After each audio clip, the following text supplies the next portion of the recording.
This is chapter 11 of the speaker's primer, and this is about context and the speaking situation. The basic components of the speaking environment start with the physical location. And the physical location is a very important part when doing a speech. If you are outdoors and it is hot, you might want to have a shorter speech. I actually did a funeral one time. It was in Elmwood Cemetery in Birmingham, Alabama. It was late May. It was 95 degrees and about 90% to 100% humidity. And it was around 1 o'clock in the afternoon that we did this funeral. I had asked a little man whose wife had passed how long he wanted the service to be, the message to be. He had said, "Oh, Larry, short, very short." I said, "Well, Sam," I said, "short, very short as in 20 to 30 minutes or short, very short, 10 to 15 minutes?" He said, "Oh, short, 10 to 15 minutes. I think that would be good." So I was very glad that he had said that once I got out there, because we had a lot of elderly people standing in the sun, and that's not a good formula for long periods of time. Thankfully, it was very short. So the physical environment is very important. What are the speaking tools that you have there? Do you have a microphone, a podium? Do you have a lectern? What kind of lighting and other things that you have? Projectors that might determine what kind of visual aid you may need to bring to the situation. Especially if it's a large audience and you don't have a microphone and there's a lot of ambient noise, you're going to have to project your voice for a certain amount of time, and that will wear out your voice after a certain amount of time. So you have to be aware of that as well. There is the speaker. That's part of the speech situation, and the context is the speaker. There are the Greek philosopher Aristotle came up with 3 things that a speaker can have and use to become persuasive. One is ethos. That's just the ethical nature of the perceived ethical nature of the speaker, the credibility, if you will, of the speaker. The pathos, that's the emotion involved. What kind of emotional appeals are used?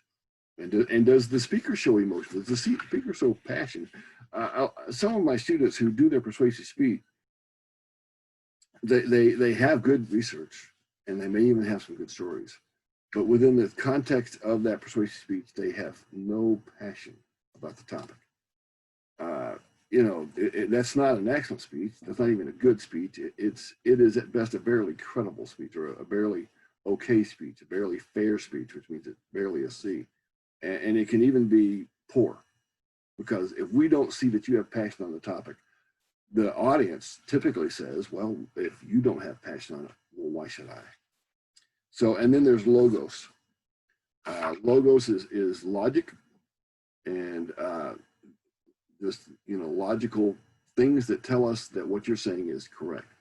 And so, some guidelines on dressing: you want to make sure that you dress in a way that is appropriate to the situation. One of the sayings that I've heard about public speaking is dress slightly better than you think you need to.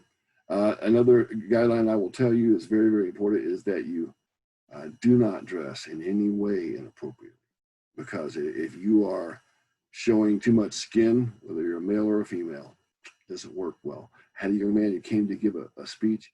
He walked up to the front in a tank top, no sleeves, tank top. It was fishnet.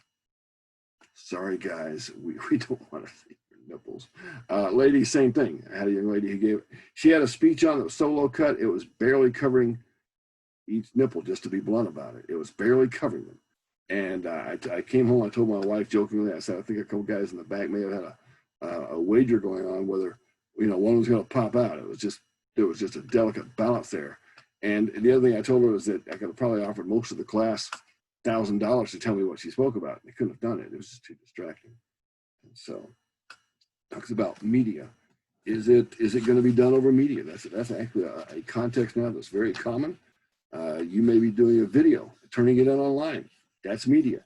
You have to be aware of how that looks. If as you're doing your video, let's just say, for instance, you're speaking and part of your head's cut off, that doesn't look good. If you're doing a video and you're speaking down here, all we see is the very top of your head barely clinging to the page. That doesn't look very good as well. I may set this up one day where I have a lectern and I can do this in another room, set it up somehow. The best way to do a public speech is to be standing and to have it far enough back, close to it, so that if you're speaking in some way, maybe we can see your gestures, things along that line. So be aware of that. Be aware of video production and some of those elements that are important. The room ratio: you can have a small room with a small audience, and you could have a small room with a large audience. That could be problematic.